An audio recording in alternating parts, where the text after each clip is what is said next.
Welcome back. First of all, I would go on the tools options. Here I would crop the image. There are different kinds of options where our pictures could be cropped, like here in 3:2. So guys, our picture have been cropped in that ratio as you could see on the screen. Now I would choose that beautiful and no some effects options to put on that image.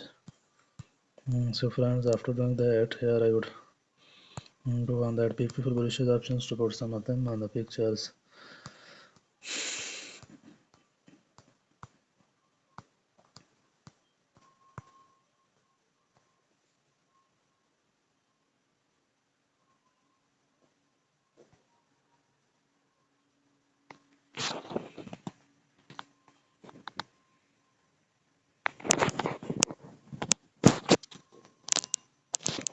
So guys,